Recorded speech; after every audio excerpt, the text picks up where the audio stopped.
Everyone, it's now our pleasure to sit and chat for a few minutes with Michael Pace. Michael is the owner and principal of the Pace of Service. Love that. Michael Pace, Pace of Service, that's great. He's a consultancy that assists organizations to realize the full benefit of customer service, social business, business process management, and people leadership. From strategic assessments to execution, Michael creates and delivers amazing customer experiences, maximizing customer lifetime value. And I think that's what all of us are trying to do here today, is figure out how we maximize our customers' lifetime value. Okay. So it's a pleasure having you today, and I appreciate you sitting to share your thoughts. And Michael's gonna talk a little bit more about where he thinks we may be seeing our call centers going in the future. Well, thank you. There's 5 areas where I believe, there's probably more than that, but there's 5 areas I really want to talk to you about today. Let's start with, just the changing atmosphere, and I hope other center leaders are feeling it, where customer experience is finally taking some precedent over the cost of the organization, or it's not a cost to the organization, where it's actually an asset, for the company and their customers. And the first piece, which I think is amazing, and I think everyone in the audience and all the audiences around here is thinking about, is mobile. Yes. So big impact. Big impact. It has tons of new challenges. What is it? Mobile's really not a channel.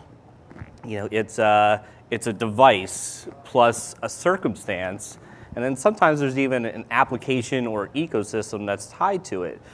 And it's not a phone, and it can be a phone, yes, of course, that's what it was originally for, right? Right. But you can chat on it, you can email on it, social media is really important on it. It changes because of the circumstance part of it, it changes the dynamics of the interaction. Example being, if somebody wants to text you, text is a very real-time channel, and you have to be quick. And the person might be texting you, if you're at a bank, they might be texting you in line, and you might need the answer before they get to that head of that line, or at least to provide some outstanding service. And mobile has so many places it can go, and it's not just your phone. It's most mobile activity actually takes place on people's couches. Yeah.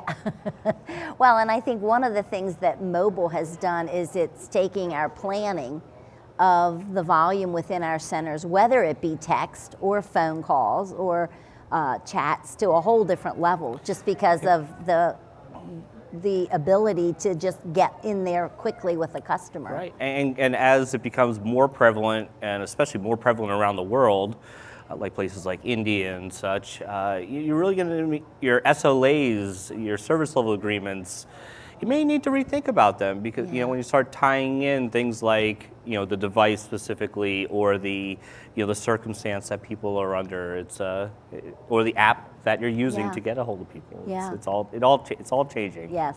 Well, and talk to us a little bit too about social customer service, because that's certainly something that not that long ago wasn't really on our landscape. No, the term even social customer service wasn't real 5 or 6 years ago. It was much more of a marketing, get your message out type of thing. And social networking as a whole is in an interesting place. I liken it very similar to the web of 2000, 2001. Prior to that, the web was hot. Everything's going to be on the web. No calls are ever going to come into the call center anymore. You're going to be able to buy everything online. And then we hit this massive bubble popping, right? And a lot of companies went under, but the stronger infrastructure remained. And social's at a kind of a similar place to that bubble popping now. It was really, it came on like a typhoon. Everybody's on Facebook, everybody's on Twitter. Every customer service needs to be on Facebook and Twitter and LinkedIn and all these other sites, and new ones were popping up every week, and you had to understand what the new one was. And it sort of calmed down a little bit, and you could see sort of who the winners were. But if you're less than 35 years old, you don't remember what life was like before the internet. And if you're less than 30 years old, you probably don't remember talking to too many of your friends without this network in between you. And what can that mean for customer service? And as customers are becoming more comfortable talking with the brands that they work with via social media, via Twitter, via Facebook, I'll tell you as a service manager, when you get your first YouTube, somebody makes a video about yourself, it'll take you a second to step back and how do I answer this and such. How do I deal with all of that? And there's so much room to grow. We're still so much in the infancy of that entire spectrum at this point. Well, and I think the other thing that's kind of nice is many times we tend to jump on these waves of new things that come along. And I do believe that social is one of those areas where we're kind of seeing the pendulum swing back to the middle, and we'll begin to figure this out as we continue to move forward. Yep. But as my third topic, as you figure out social, you'll now need to figure out the Internet of Things.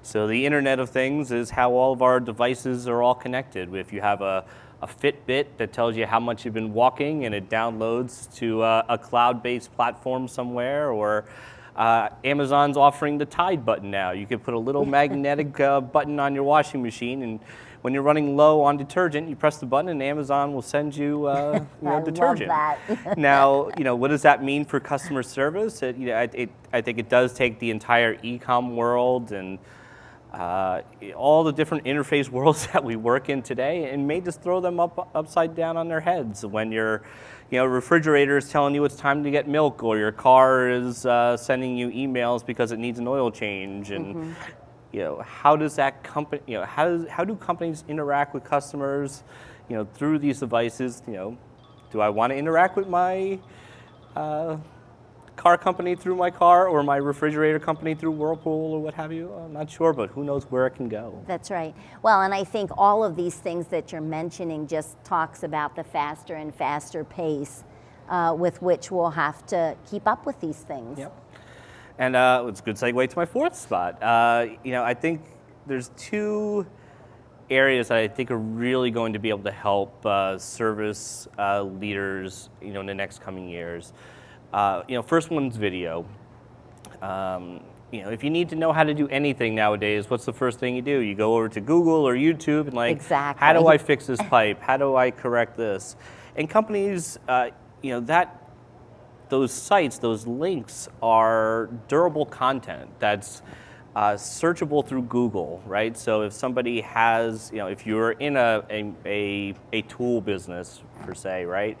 And you wanted to learn how to fix your sink, and it gives you the guide, but it's still brought to you by that company, and it helps teach you how to use it. And service is not just about fixing problems when they happen. Sometimes it's about before they happen. And video is a fantastic medium to help solve problems beforehand. Same with communities and knowledge management and your self-service tools that people can just find on the web. Again, as long as they're searchable through Google, people can find your company and how to solve problems where they may not want to call you, or may not want to chat with you, or don't have the time, or maybe they are in a mobile environment and need to use their phone to get this type of information. But I really do believe video and providing service content is the future of support in many ways. And your fifth topic that you wanted to share?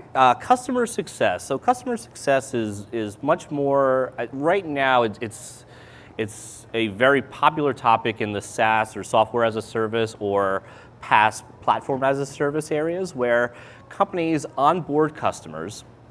And customer success is all about how do you increase the velocity of the value. Okay. So think about if you have a new app on your phone, right? You may or may not know how to use it, but there may be customer success tutorials within it, or an entire team of customer success professionals that help you get up to speed faster on the product or service.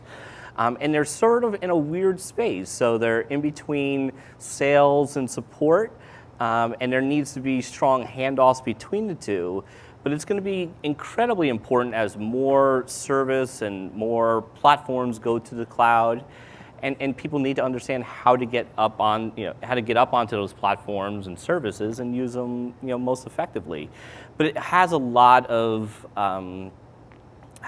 uses in other areas such as retail or banking and financial services and all your regulated industries where you may be used to getting this pile of paperwork or pile of web forms you need to go through, and it may stop some of those abandoned carts and unfinished forms and all those kind of things. And customer success you'll see it more and more as a term. And if you're not sure about it, go look on job boards today.